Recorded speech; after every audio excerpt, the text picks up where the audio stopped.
Tocmai am primit acest plic de la DVLA prin care mă informează că trebuie să plătesc road tax-ul. Tax it or lose it.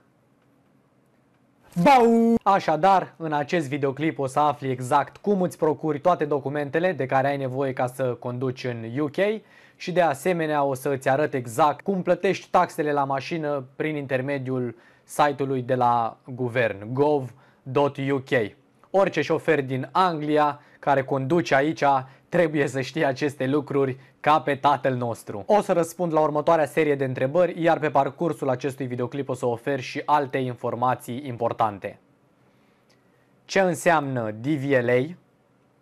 Ce înseamnă road tax și cine trebuie să plătească? Ce înseamnă SORN? Când trebuie să plătesc și cum verific data la care trebuie să plătesc road tax? Unde intru să plătesc și care sunt pașii pentru a plăti road tax? Cum arată documentele unei mașini în UK? Ce înseamnă MOT și cum îl plătesc? Și cum pot să-mi fac asigurare ca să pot începe să conduc. Ca să poți conduce în Anglia ai nevoie de 3 lucruri. Ai nevoie de road tax, ai nevoie de MOT și de asigurarea la mașină. Și am ajuns într-o locație, eram parcat acolo și eram cu cineva în mașină și dintr-o dată am sărit așa, bă, eu n-am MOT la mașină. Detalii despre MOT și acolo îți arată tot istoricul mașinii. Nu am întâlnit nicio persoană în Anglia care să plătească asigurare mai puțin decât plătesc eu. Mă simt atât de binecuvântat. Așa arată un document oficial.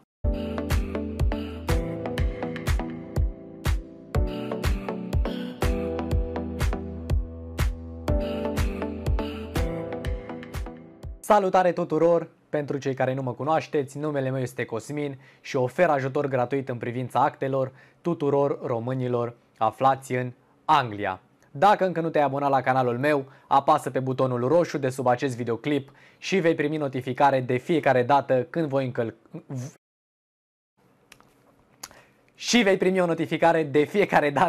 voi încărca un videoclip nou. Am discutat foarte multe subiecte, am discutat despre taxe și despre cont HMRC și alte subiecte cruciale pe care fiecare român trebuie să le vadă. Este extrem de important. Practic, acest videoclip este despre primii pași pe care trebuie să-i faci în momentul în care cumperi un vehicul în UK. Hai să începem și să dăm o scurtă definiție pentru DVLA, cei de la care am primit plicul. DVLA este prescurtarea de la Driver and Vehicle Licensing Agency și este o organizație guvernamentală care se ocupă cu înregistrarea tuturor șoferilor și vehiculelor în UK. Și pentru că plicul pe care l-am primit este despre road tax, haideți să vedem ce înseamnă road tax și cine trebuie să plătească această taxă. Road tax înseamnă și se referă la taxa de drum pentru deținătorii de vehicule. Oricine deține un vehicul în UK trebuie să plătească această taxă de drum. În alte cazuri, de exemplu dacă ai un vehicul pe care nu îl folosești și este trecut în numele tău și îl ții, de exemplu, într-un spațiu privat, trebuie să îl declari ca SORN. Iar aceasta este prescurtarea de la Statutory Off-Road Notification. Dacă, de exemplu, plătești taxa de drum, road tax, și să presupunem că ți se strică mașina și nu mai poți să o folosești, în momentul în care o declari ca și SORN, cei de la DVLA îți returnează suma de bani pentru care ai plătit taxa de drum pe toate lunile întregi care au rămas.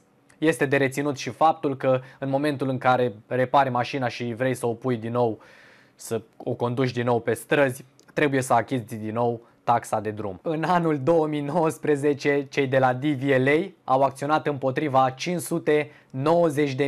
de deținători de vehicule care au fost prinși fără road tax.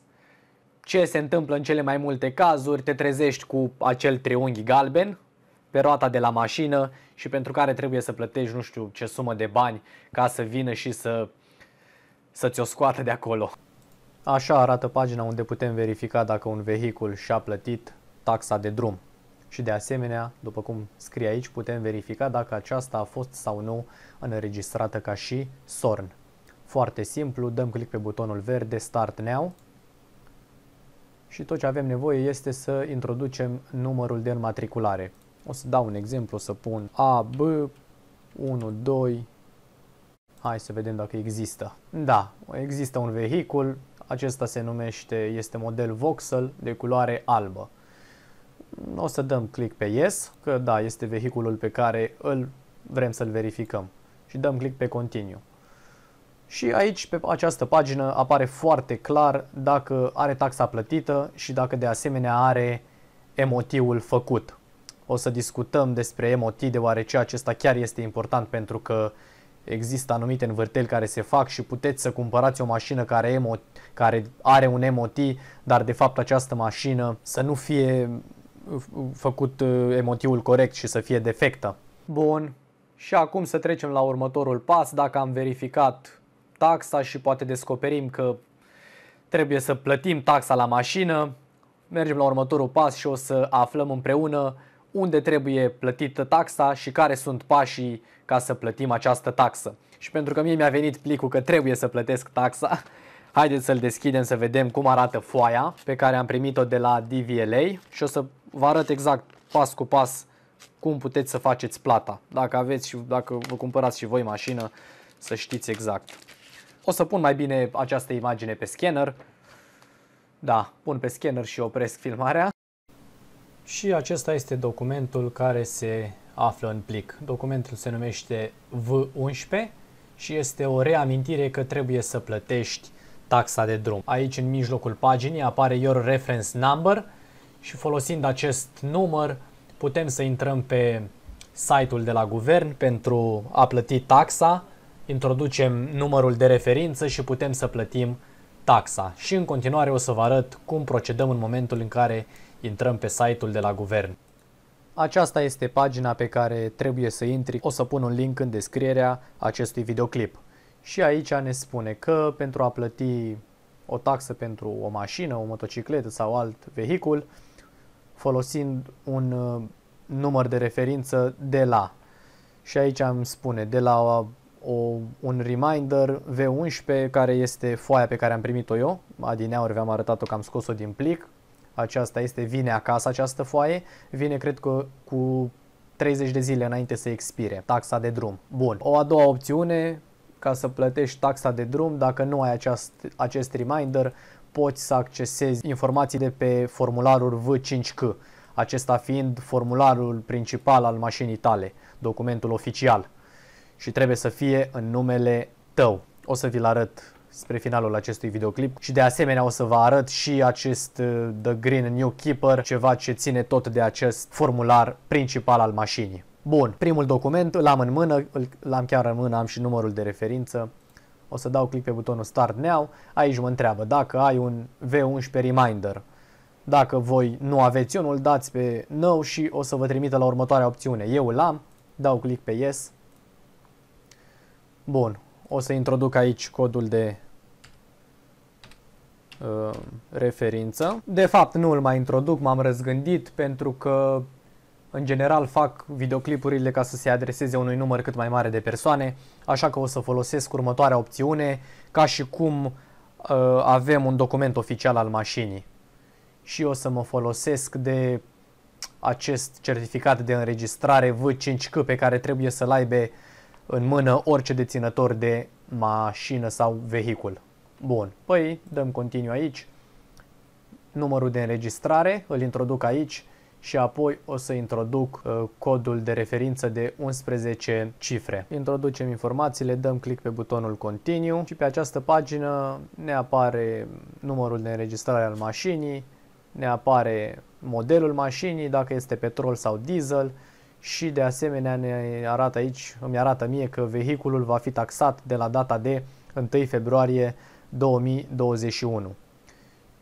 Și aici îmi spune că dând click pe Continue sunt de acord că DVLA va verifica următorul document și anume MOT-ul, certificatul MOT, care este electronic pentru că totul se face electronic în general, de fapt, aici în Anglia. Dăm click pe butonul Continue. Pe această pagină mă întreabă cum vreau să plătesc. O să plătesc cu cardul, Pay by Card. Clic pe Continue. Și mă întreabă pe ce durată vreau să plătesc. Pe 6 luni sau pe 12 luni. O să plătesc din nou pe 6 luni, apăs butonul Continue. Pe această pagină, din nou informațiile despre mașină, metoda de plată este cu cardul și aici la semne exclamări îmi spune că nu există nici o taxă ca să plătesc. Și există un additional fee de 2 lire 50 pentru alte metode de card. Deci, dacă plătiți cu debit card, prepaid card sau personal credit card, nu este nicio taxă, nu se aplică nicio taxă. Bun, păi introduc aici adresa mea de e-mail, opțional. O să introduc clar ca să-mi vină confirmarea și numărul meu de telefon, bifez această căsuță și apăs click pe Continue. Bun, am ajuns pe pagina unde introducem datele cardului. Cred că acesta este un subiect care toată lumea îl știe. Introduc informațiile aici, îmi apare de jos suma și dau click pe butonul Pay Now. Se procesează plata și aici îmi spune că aplicația este gata. Îmi dă un număr de referință. De asemenea te informează că trebuie să verifici dacă adresa este corectă pe foaia principală, documentul original al mașinii care se numește V5C.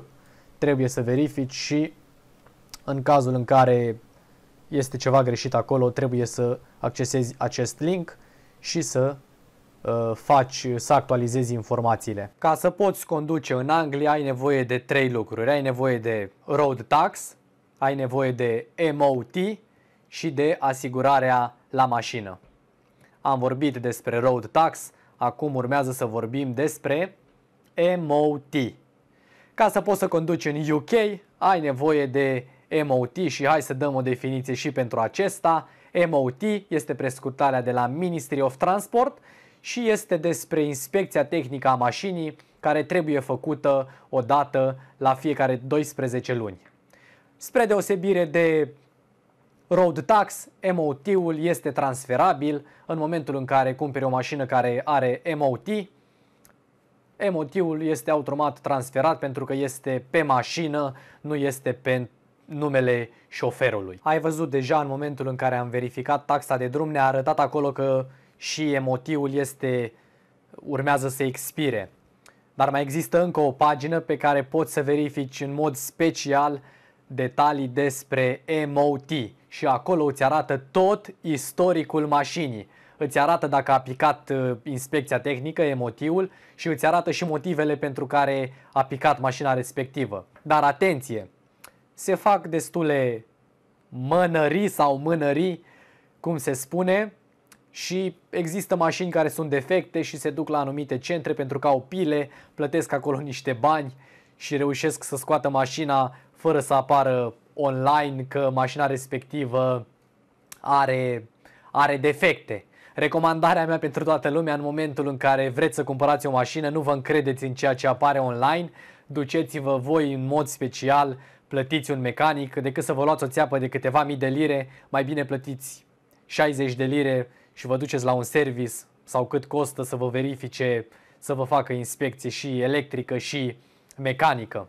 Și acum hai să intrăm în calculator și să vedem exact cum arată această pagină pentru verificare MOT. Găsiți un link în descriere și pentru acest pas.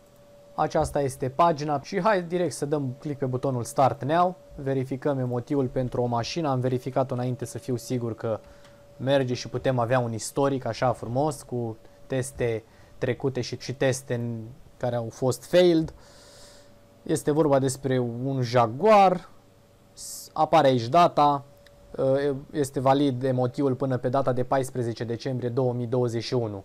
Și acest buton MOT History, aici vedem exact ce s-a întâmplat cu această mașină de-a lungul anilor.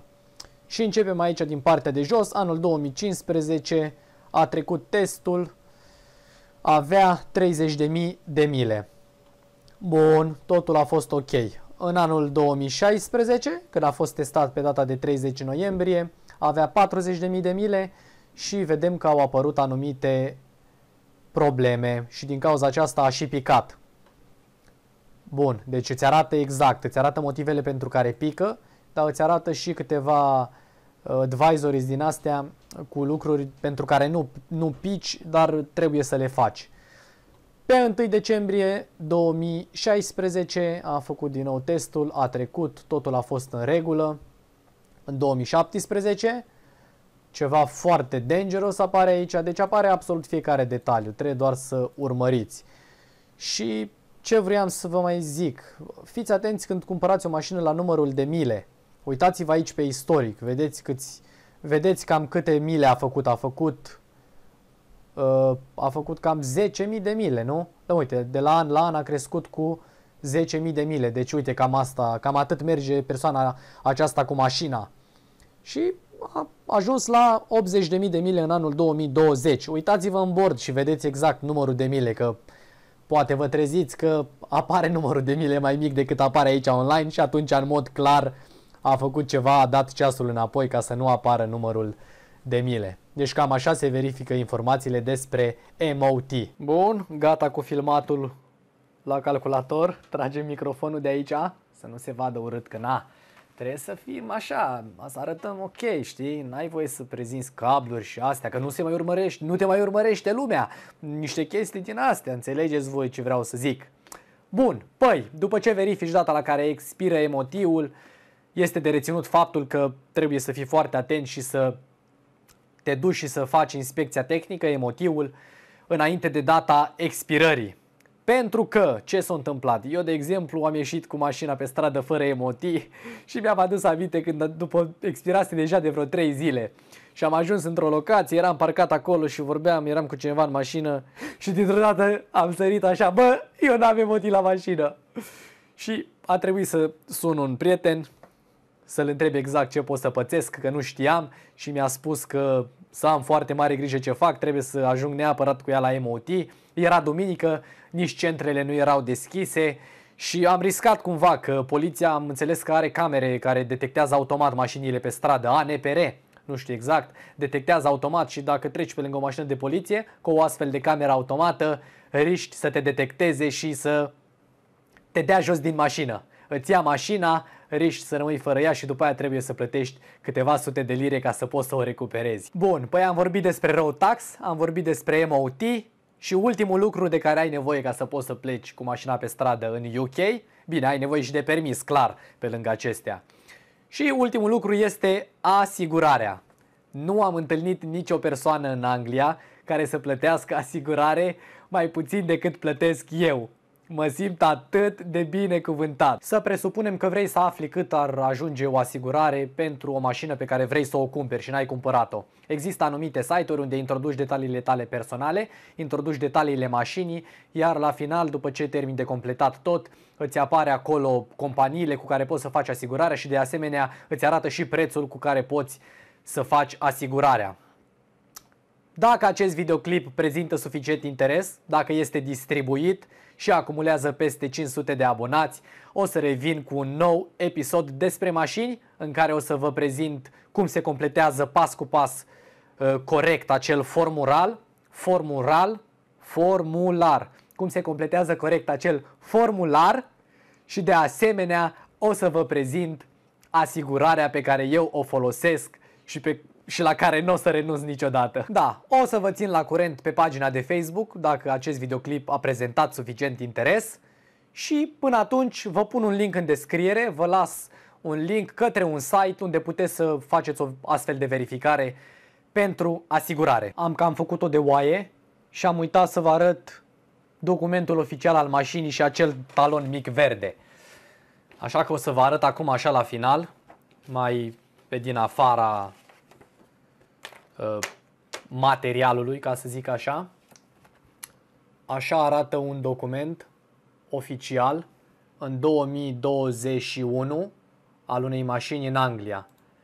În 2020, că eu l-am luat, 2019, oricum se mai schimbă. Ideea e că este asemănător. Arată așa, se deschide în două foi, nu o să-l deschid pentru că există niște informații ale mașinii acolo. Bun, ce vreau să vă mai arăt?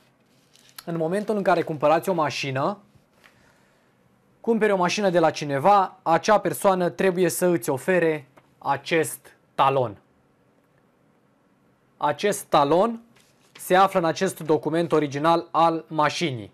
În momentul în care persoana respectivă vinde mașina, trebuie să rupă acest talon, este special, se poate rupe din documentul original, este special, iar aici pe partea aceasta, o să acopăr eu cu mâna, dar nu vi-l mai arăt oricum, pe partea aceasta dinspre mine apar informații, apare numărul mașinii, persoana respectivă trebuie să scrie cu mâna ei datele personale ale cumpărătorului și alte informații despre mașină.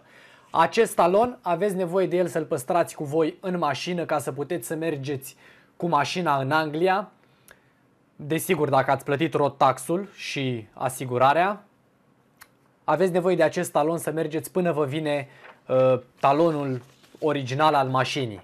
Acesta este. Deci aveți nevoie de acesta până cei de la DVLA vă vor trimite acest talon.